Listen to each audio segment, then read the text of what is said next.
கோவை பூ மார்க்கெட் அருகில் உள்ள ஹைதர் அலி திப்பு சுல்தான் தக்னி சுன்னத் ஜமாத் மஸ்ஜித் கபரஸ்தான் ஈக்கத் பள்ளிவாசல் சார்பில் இன்று மாபெரும் கண்காட்சி நடைபெற்றது. இந்த கண்காட்சியில் கோவை மாவட்டத்தில் நல்லிணக்கத்தை ஏற்படுத்த வேண்டும் என்பதற்காக புகைப்பட கண்காட்சிகளும் மருத்துவ முகாம் மற்றும் புத்தகக் கண்காட்சிகள் நடைபெற்றன. இந்த நிகழ்வில் பள்ளிவாசல் நிர்வாகம் தலைவர் ஜனாப் அகமது பாஷா, ஜனாப் முகமது ஷெரீப், நசீர், காதர் அலி, முகமது இஸ்மாயில் டோட் நிர்வாகிகள் அனைவரும் சேர்ந்து நிகழ்ச்சி ஏற்பாடு செய்திருந்தார்கள். பள்ளிவாசல் தலைவர் கூறும் பொழுது கோவை மாவட்டத்தில் நல்லிணக்கம் ஏற்படும் விதமாக இந்த நிகழ்ச்சி நடைபெற்றுக் கொண்டிருக்கிறது. இந்த நிகழ்ச்சி 3 நாட்களுக்கு நடைபெறும். இதில் பொதுமக்கள் அனைவரும் கலந்து கொண்டு பொது மருத்துவம், மது பழக்கத்திலிருந்து விடுபடுதல், கண் சிகிச்சை, மூட்டு வலி, எலும்பு பிரச்சினை ஆகியவை மருத்துவர்களின் ஆலோசனையும் பெற்றுக் கொள்ளலாம் என கூறினார். பேட்டி பள்ளிவாசல் தலைவர் அகமது பாஷா. கோவை மாநகரத்தில் மத நல்லிணக்கத்தை ஏற்படுத்த வேண்டும் என்பதற்காக ஒரு மத நல்லிணக்க பெரும் நிகழ்ச்சி நடைபெற்றுக் கொண்டிருக்கிறது.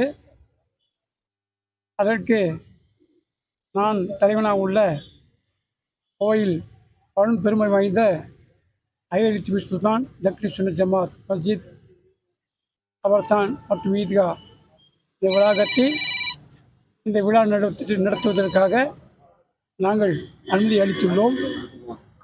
அவர்களோடு இந்த விழாவை நடத்துகின்ற அந்த நண்பர்களோடு நாங்களும் அவர்களுக்கு ஒத்துழைத்து இன்று இந்த சிறப்பாக இந்த நிகழ்ச்சி நடைபெற்றுக் கொண்டிருக்கிறது.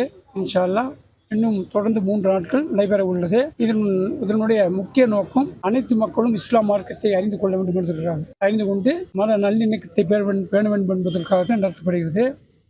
நடத்துகின்றவர்களை அதனுடைய மேல் விவரங்களை கேட்டுக்கொள்ள வேண்டும் என்று அனுப்பிவிட்டேன்.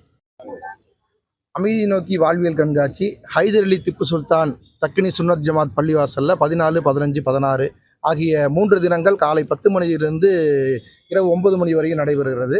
இதில் பார்த்திங்கன்னு சொன்னால் மருத்துவ முகாம், கல்வி விழிப்புணர்வு முகாம், மது போதையிலிருந்து விடுபடுவதற்குண்டான ஆலோசனை முகாம், இன்னும் பல்வேறு முகாம்கள். கண்ணுக்கு மருத்துவ முகாமில் பார்த்திங்கன்னு சொன்னால் பல் மருத்துவம், கண் மருத்துவம், ஒவ்வொரு மருத்துவத்துக்கும் தனித்தனியாக பல்வேறு மருத்துவங்களை கொண்ட முகாம்கள் இருக்குது.